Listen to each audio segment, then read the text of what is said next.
Tetapi karena orang itu tidak mampu melunaskan hutangnya, raja itu memerintahkan supaya ia dijual beserta anak istrinya dan segala miliknya untuk membayar hutangnya.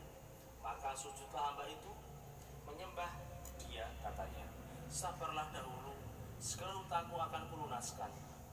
Lalu tergeraklah hati raja itu oleh belas kasihan akan hamba itu, sehingga ia membebaskannya dan menghapus hutangnya. Tetapi ketika hamba itu keluar, ia bertemu dengan seorang hamba lain yang berhutang 100 dinar kepadanya.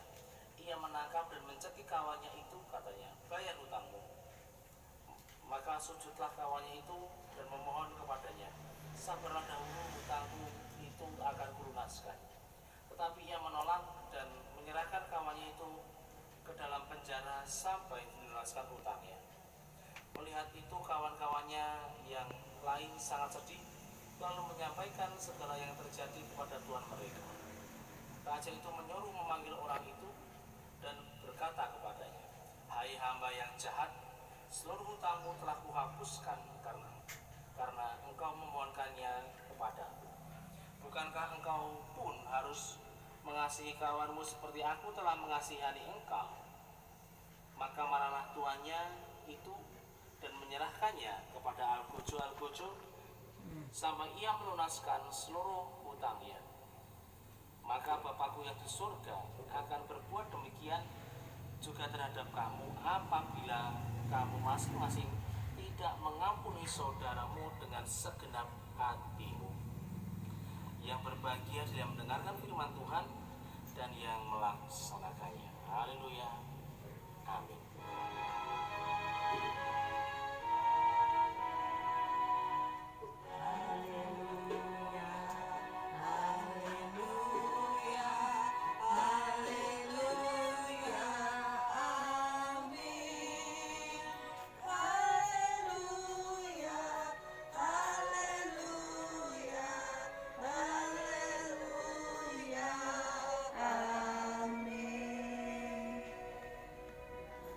Selamat pagi Bapak Ibu sudah terkasih.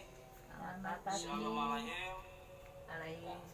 Jemaat yang terkasih, dulu di era tahun 90 akhir sampai 2000 awal, saya masih kecil waktu itu, masih sekitar SD SMP, layar kaca kita televisi itu dipenuhi dengan film-film India. Masih ingat Bapak Ibu film India? Kasih ya.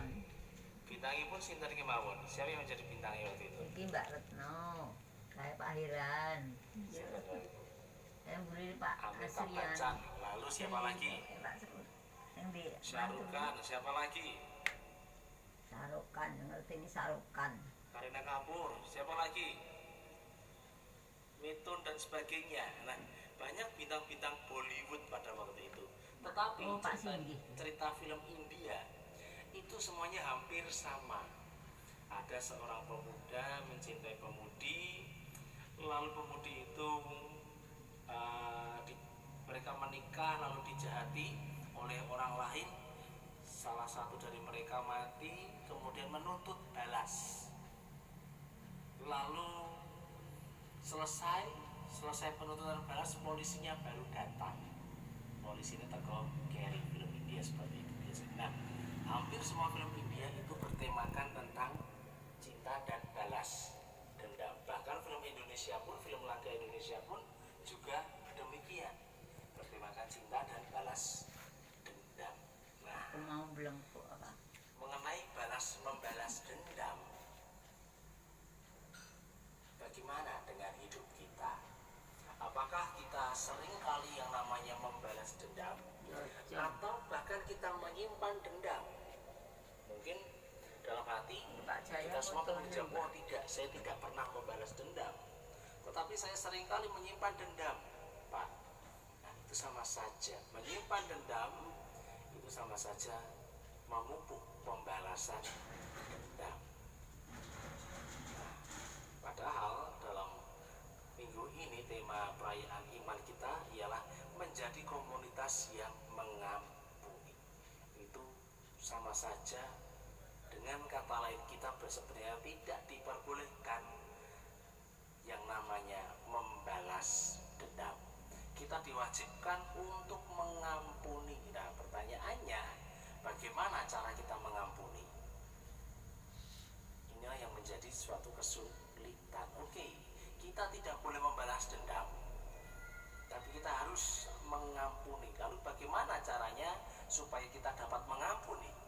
Nah, Bapak Ibu dan saudara-saudara terkasih, bagaimana cara kita mengampuni dan mengapa kita harus mengampuni? Bapak Ibu dan saudara-saudara terkasih, dalam Matius 18 ayat 21 sampai dengan 35, Yesus memberikan suatu perumpamaan, yaitu bahwa ada seseorang hamba. Diawali dengan pertanyaan Petrus, Tuhan, berapa kali aku harus mengampuni? Petrus menjawab, apakah harus 7 kali? Yesus menjawab, bukan hanya 7 kali, tetapi 70 kali 7 kali. Nah, kemudian Yesus menjelaskan pernyataan itu dengan suatu perumpamaan. Ada seorang hamba berhutang 100 talenta kepada seorang raja. Raja itu menagih hutang itu, dan hamba itu tidak bisa membayar hutang tersebut. Hamba itu sujud menyembah, meminta maaf dan berkata, sabar dahulu, aku akan lunasi hutang-hutangku. Nah, sebelum si hamba ini sujud memohon ampun, si raja ini sebenarnya marah, ingin menjual seluruh warganya untuk melunasi hutangnya. Tetapi karena hamba ini bersedia sujud meminta ampun, sang raja memberi ampun dan menghapuskan hutangnya dengan cuma-cuma. Setelah kejadian itu, sang hamba ini keluar dari rumah raja itu, dari istana, bertemu dengan seorang kawannya yang berhutang tidaklah cukup banyak. Si kawannya tadi ditangkap, dicekik, dan ditagih hutangnya, bayar hutangmu. Sang kawan tadi berkata, sabar dahulu, aku akan melunaskan hutangku. Nah, tetapi sang hamba tadi tidak bersedia untuk bersabar. Tidak bersedia untuk bersabar, malah memenjarakan temannya tadi. Nah, teman-teman yang lain mendengar hal itu merasa sedih, lalu melaporkan kepada sang raja. Sang raja murka, lalu memanggil hamba tadi. Setelah dipanggil, sang raja berkata demikian, hai hamba yang jahat, seluruh hutangmu telah kuhapuskan karena engkau telah memohonkannya kepadaku. Bukankah engkau harus mengasihi kawanmu seperti aku telah mengasihi engkau? Raja itu berkata demikian. Maka marahlah tuannya itu dan menyerahkan kepada Algojo sampai ia melunaskan seluruh hutangnya. Nah, jemaat yang dikasihi dan yang mengasihi Tuhan Yesus Kristus, mengapa kita harus mengampuni? Ya karena kita selama ini sudah diampuni oleh Tuhan. Segala tanggungan, segala tuntutan yang harusnya membebani kita itu sudah dibebaskan, sudah dilunaskan, sudah dihapuskan oleh Tuhan. Maka dari itu kita mempunyai kewajiban untuk mengampuni saudara kita yang lain. Kembali ke pertanyaan yang sebelumnya, bagaimana cara kita mengampuni? Apakah kita dapat mengampuni? Apakah kita bisa mengampuni? Nah, jemaat yang dikasihi dan yang mengasihi Tuhan Yesus Kristus, untuk mengampuni adalah sesuatu hal yang cukup sulit. Yang diperlukan untuk supaya kita dapat mengampuni itu hanyalah 2. Yang pertama ialah sabar. Yang pertama ialah sabar. Seperti yang dikatakan hamba-hamba tadi, sabarlah dahulu, aku akan melunaskan hutang itu. Yang pertama, supaya kita dapat mengampuni, yang diperlukan ialah kesabaran. Kesuwen. kita sabar, kita akan menunda Utang sabar. Lah iya kuwi utang. menunda sesuatu, entah itu hukuman, entah itu apapun yang bersifat tuntutan terhadap orang yang telah menyakiti kita. Perannya orang lemu. Kita akan menunda untuk membalaskan dendam kita, membalaskan sakit hati kita. Mangan dulu. Sabar dahulu. Kesabaran itu Kudune iki iso diwujudkan ilang dengan siang. penundaan dalam hal ini. Kudune Mas. Setelah sabar apa yang Loro ra beli ino. diperlukan supaya kita dapat mengampuni saudara-saudara kita? Setelah sabar, yang diperlukan ialah kasih. Dalam ayat yang ke-33 demikian, bukankah engkau pun harus mengasihani kawanmu seperti aku telah mengasihani engkau? Yang pertama sabar, yang kedua yang diperlukan ialah Asih. kasih. Kasih di sini berbicara mengenai ketulusan, suatu sikap yang memang tidaklah mempunyai pamrih, memang tidak mempunyai tuntutan. Ya, saya melakukan ini memang ini sesuatu yang harus saya lakukan, bukan karena supaya saya mendapatkan sesuatu, tidak, tapi ketulusan. Satu, bersabar. Aku Dua, kok ya ora pinter ta, Mbah. yang ketiga Ngerti supaya kita dapat Pengen mengampuni gratis iki, Mbak. teman Ini kita, pakai. saudara Ora kita, iki. ialah Ya apa kuwi? yang tertulis di Apa Pak kuwi? ayat 23. Sebab hal kerajaan surga seumpama raja yang hendak mengadakan perhitungan dengan hamba-hambanya. Oh, Kita gitu. perhatikan di Coba kalimat yang menteng-menteng. pertama. Amin. Sebab hal kerajaan surga. Nah, jemaat yang dikasihi dan yang mengasihi Tuhan Yesus Kristus, kalimat ini adalah kalimat yang ciri khas dari Matius. Hal kerajaan surga seperti hal kerajaan surga dan sebagainya. Apa makna dari kalimat tersebut? Makna dari kalimat itu tidak jauh jauh dari makna mengenai konsep Tuhanlah yang meraja. Kondisi di mana Tuhan memerintah Ya. atas diri kita. Dalam Alkitab bahasa Indonesia masa kini tertulis demikian, sebab apabila Allah memerintah, keadaannya seperti dalam perumpamaan ini, seorang raja menyelesaikan hutang-hutang hambanya dan seterusnya. Sebab apabila Allah memerintah di dalam siapa? Memerintah di dalam diri kita, meraja di dalam diri Yang dikuasai. Percuma Bapak Ibu, jikalau kita sudah berusaha bersabar, berusaha mengasihi, tetapi Allah tidak meraja di dalam diri kita, tidak memerintah di dalam diri kita, sikap pengampunan tersebut tidak akan dapat terwujud. Tiga hal itu harus ada di dalam diri kita. Satu, kita harus bersabar. Dua, kita harus mengasihi. Yang ketiga dan yang paling vital, paling utama ialah kita bersiap bahwa Tuhan harus meraja dalam diri kita.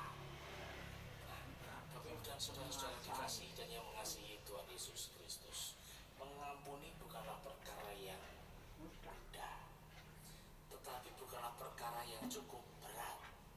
Kita hanya diperlukan kesediaan. Saya pernah mempunyai cerita bahwa saya mempunyai dendam dengan seorang teman saya. Cerita ini pernah saya bawa di atas mimbar ini juga, hanya sebagai pengingat Bapak Ibu. Saya mempunyai dendam dengan teman saya, dan karena dendam tersebut saya tidak bisa tidur beberapa bulan. Berbulan-bulan saya setiap hari itu tidurnya pagi, di atas jam 1, di atas jam 2, karena dalam hati ini masih merasa sakit. Saya merasa dihianati, saya punya rencana jahat, pokoknya aku kudu bales. Berhari-hari, berbulan-bulan saya merasakan amarah dalam diri saya tidak merasakan yang namanya bahagia, sukacita, damai sejahtera tidak saya rasakan. Nah, tiba suatu saat saya bertemu dengan Bapak Pendeta Tri Utomo. Saya mengatakan apa yang saya rasakan. Pak Tri berkata, Mas, saya harus bersedia mengampuni orang tersebut, bukan untuk orang tersebut, tetapi untuk Mas Jaya. Karena dengan pengampunan Mas Jaya dapat merasakan damai sejahtera, dapat tidur nyenyak, dapat merasakan badan yang kembali fit, sehat seperti dulu. Nah, sejak itu saya belajar yang namanya pengampunan. Saya mendoakan orang tersebut, saya mencoba mengasihi dia, saya mencoba untuk bersabar. Dan puji Gusti, sejak saat itu saya bisa mengampuninya. Sejak saat itu saya dapat tidur nyenyak. Sejak saat itu saya tidak pernah mengalami gangguan kesehatan seperti migrain, darah tinggi dan sebagainya. Saya tidak pernah mengalami itu lagi. Itu semuanya karena mengampuni. Nah, Bapak Ibu dan saudara-saudara yang terkasih, mungkin di antara kita ada yang masih menyimpan dendam. Saran dari saya, ampunilah orang yang menyakitimu, bukan untuk dia, tetapi untuk diri kita. Di saat kita mengampuni orang lain, Jadi lorong Tuhan Allah juga mengampuni kita. Di saat kita mengampuni orang lain, melepaskan amarah itu untuk pergi dari diri kita, kita akan merasakan damai sejahtera, sukacita, sesuatu hal yang menyenangkan dalam hati kita. Jikalau kita mau mengampuni. Lalu bagaimana cara kita mengampuni? Ya, 3 hal tadi. 1, bersabar. 2, bersedia mengasihi. 3, bersedia bahwa diri kita dipimpin oleh Tuhan. Maka dari itu, dengan demikian kita menjadi komunitas yang mengampuni, komunitas yang tanpa adanya dendam, dan hidup kita pun juga akan merasakan damai. Mari kita saling mengampuni. Amin. Saat hening sejenak.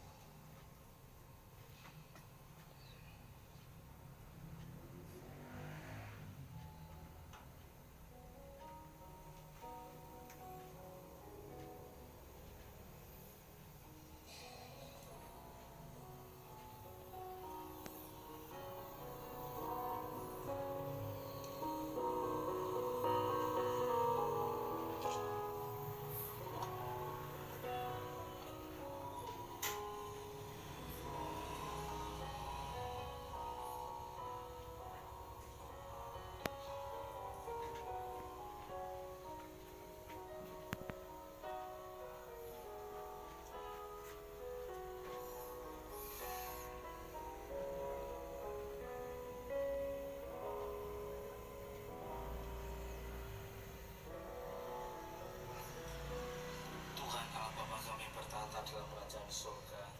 Kami mengucap syukur atas berkat yang boleh kami terima. Engkau telah memberikan kami kekuatan.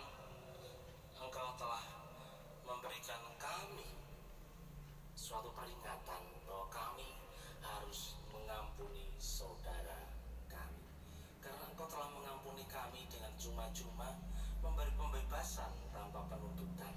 Maka demikian kami pun harus melakukan hal tersebut, mengampuni, melupakan, dan tanpa ada penuntutan terhadap siapapun yang pernah menyakiti kami. Tetapi kami sadar pengampunan itu tidaklah hal yang mudah.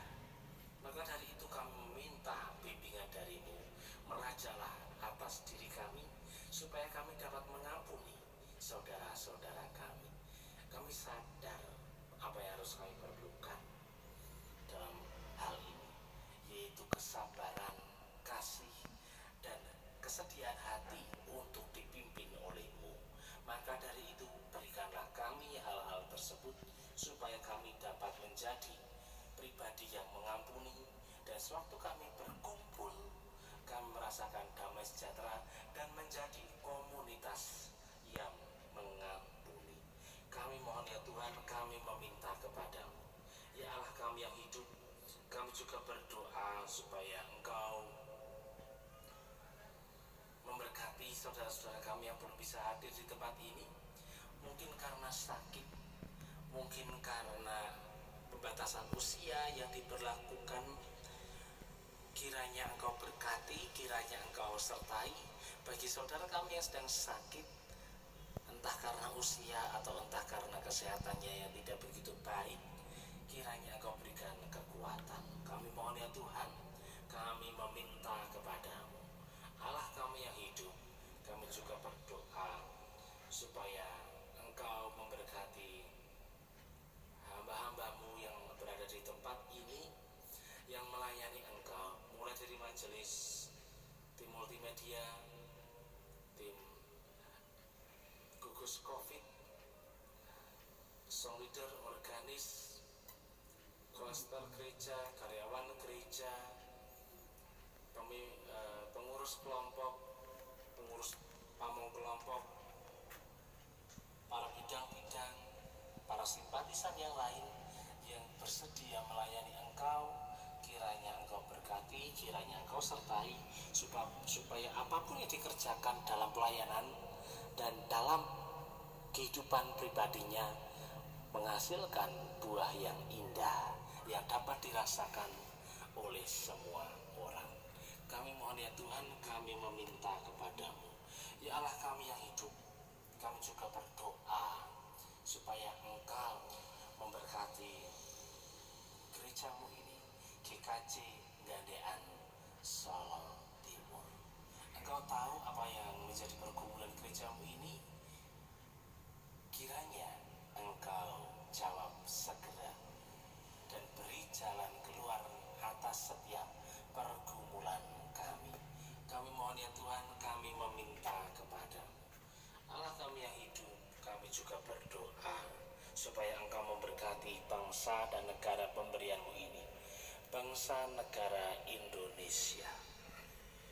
Kiranya Engkau berkati, kiranya Engkau sertai. Di masa-masa pandemi ini adalah masa yang cukup sulit bagi kami semua penduduk Indonesia. Maka dari itu kiranya Engkau berikan jalan keluar supaya kami dapat segera pulih dari kondisi ini.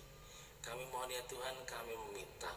Kami juga berdoa supaya Engkau memberkati para pemimpin kami, mulai dari pemimpin tertinggi di kepresidenan sampai pemimpin di rumah kami masing-masing, supaya bangsa, negara, kota, lingkungan, dan keluarga kami menerima, merasakan rahmat, kebahagiaan, kecukupan yang berasal dari Engkau. Kami mohon ya Tuhan, kami meminta kepadamu. Ya Allah kami yang hidup, kami meminta kepadamu supaya Engkau tetap tinggal di dalam kami semua.